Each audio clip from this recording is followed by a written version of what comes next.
มาทุกลูกเมื่อกี้โอ้โหควันเต็มหุบเลยเฮ้ยโอ้โหสุดเลยสุดยอดโอ้แรงมาทุกลูกเมื่อกี้โอ้โหควันเต็มหุบเลย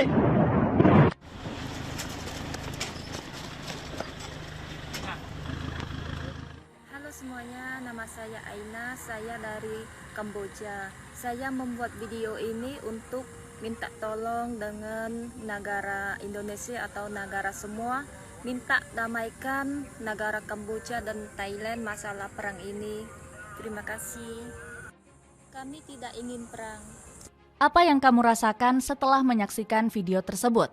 Di tengah penderitaan rakyat Kamboja dan Thailand, negara-negara tetangga termasuk Malaysia seolah tutup mata. Kini semua harapan hanya terpusat kepada Indonesia. Bukan karena kita yang paling berkuasa, tapi karena kita yang punya posisi terkuat mendamaikan kedua negara. Presiden Prabowo Subianto sudah mengantongi satu faktor krusial yang bisa mengembalikan harmoni Asia Tenggara. Namun RI1 juga tidak akan segan mengerahkan alutsista terbarunya jika mereka masih ngeyel, apalagi sampai menyeret para WNI di wilayah perbatasan. Cetak Gol coba merangkum siasat Indonesia coba membantu mendamaikan ASEAN sebagai berikut.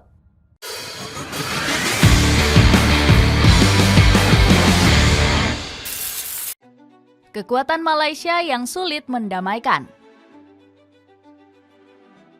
Asia Tenggara masih tercekik dengan permasalahan serius yang melibatkan Thailand serta Kamboja. Dua negara ini terus baku pukul dan saling balas serangan dalam beberapa waktu terakhir. Padahal keduanya sempat sepakat untuk melakukan gencatan senjata. Di hadapan para pemimpin ASEAN, mereka menyetujui perdamaian yang digagas oleh Anwar Ibrahim.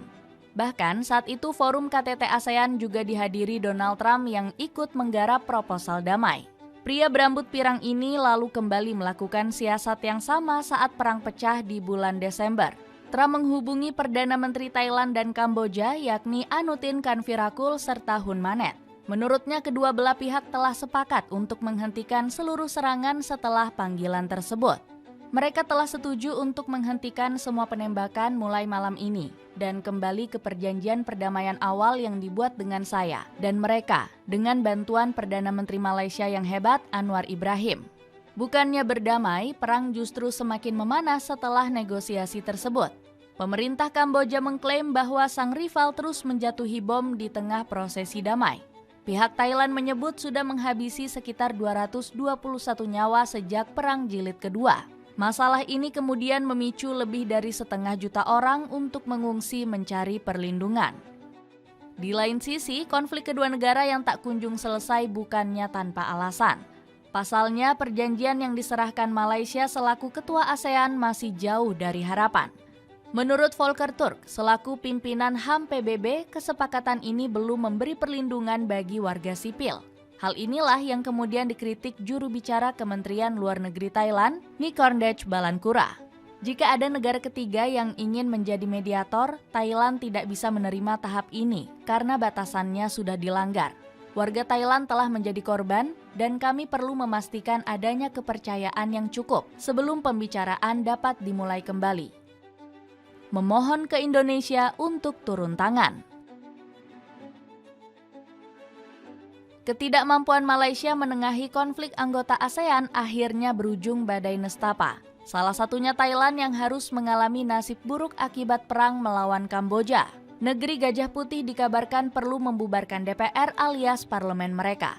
Hal ini dilakukan karena ketidakmampuan pemerintah menangani kebuntuan konflik. Mulai dari masalah ekonomi dan banjir, ketegangan dengan Kamboja, hingga perbedaan pandangan mengenai amandemen konstitusi. Keputusan ini diambil langsung oleh Perdana Menteri dan telah disetujui oleh Raja, yakni Maha Vajiralongkorn. Adapun tujuan dari manuver ini adalah untuk mengembalikan kekuasaan sepenuhnya ke tangan rakyat. Dengan begitu, Thailand bakal membuka jalan untuk pelaksanaan pemilu lebih awal, sekitar 45-60 hari atau paling lambat di awal Februari. Namun pemberlakuan manuver ini bukan berarti Thailand sudah bebas dari masalah Kamboja. Perdana Menteri Anutin menyebut pembubaran DPR tidak akan mengganggu operasi keamanan. Thailand masih waspada dengan siasat Kamboja sampai harus memberlakukan jam malam. Surasan Kongsiri selaku juru bicara Kementerian Pertahanan juga terus mengecam operasi militer Kamboja. Telah menjadi bentrokan terus-menerus sejak Kamboja kembali menegaskan keterbukaannya terhadap gencatan senjata.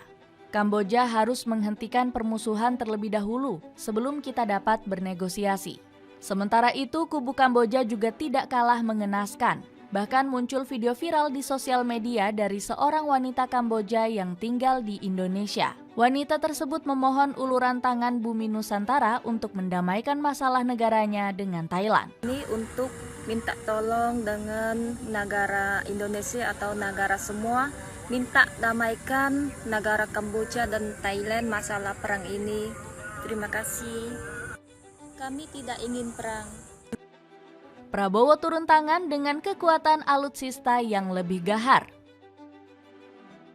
Permohonan dari negara tetangga nggak dibiarkan begitu saja oleh Indonesia. Presiden Prabowo Subianto dikabarkan sudah menyiapkan langkah mitigasi untuk menekan Thailand dan Kamboja. Terlebih Bumi Nusantara secara tidak langsung juga terseret peperangan tersebut. Sebab perang kedua negara turut membahayakan warga negara Indonesia yang berada di wilayah perbatasan. Langkah-langkah evakuasi harus segera disiapkan apabila eskalasi konflik semakin membahayakan keselamatan mereka. Keselamatan WNI di luar negeri adalah prioritas utama, ujar Wakil Ketua Komisi 1 DPR RI Dev Laksono.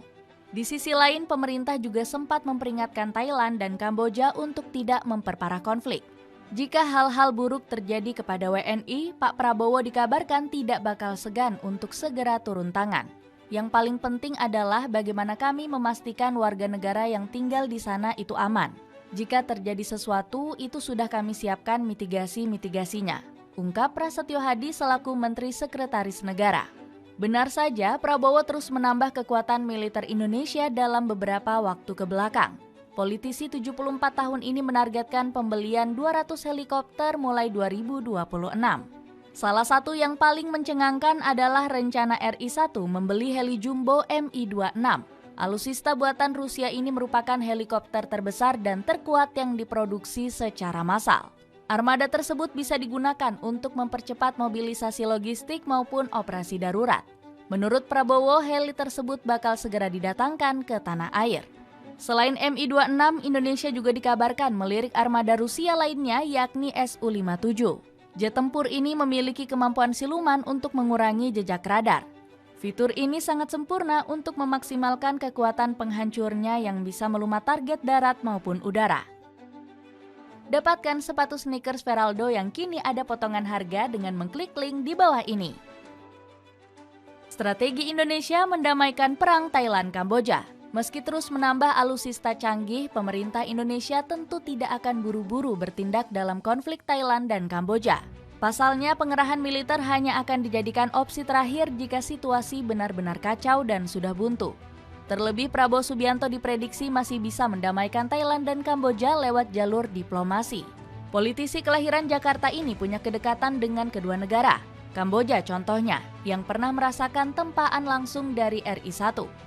Sewaktu masih berdinas di Kopassus, Prabowo sempat melatih pasukan khusus milik negeri Seribu Pagoda.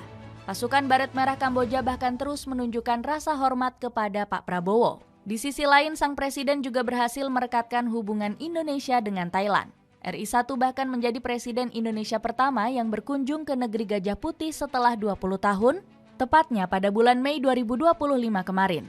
Bahkan Pak Prabowo berjanji bakal membantu Thailand untuk masuk menjadi anggota BRICS. Secara posisi sangat memungkinkan bagi Prabowo untuk menengahi kedua negara. Apalagi RI1 juga berkontribusi menggarap proposal gencatan senjata saat perdamaian pertama di KTT ASEAN. Selain itu, sudah menjadi catatan sejarah bahwa Indonesia merupakan pahlawan perdamaian ASEAN. Contohnya konflik Kamboja di Vietnam di era 80-an yang diselesaikan lewat forum JIM. Begitu pula dengan konflik Thailand-Kamboja di awal 2000-an yang ditengahi Presiden SBY. Kini giliran Pak Prabowo yang berpotensi mengukir sejarah tersebut. Presiden Prabowo bisa melakukan audiensi dengan Raja Thailand dan Kamboja, guna memohon kesediaan mereka untuk saling bermusyawarah. Tutur pakar hubungan internasional Universitas Pajajaran Teguh Reza Shah. Paket bundling dari celana running dapatkan 4 pieces dengan harga 100 ribuan aja. Cek linknya di bawah ini. Itulah ulasan peran besar Indonesia menengahi konflik ASEAN. Bagaimana pendapatmu? Apakah Prabowo Subianto mampu mendamaikan perang Thailand dan Kamboja? Coba tulis pendapatmu di kolom komentar di bawah ini.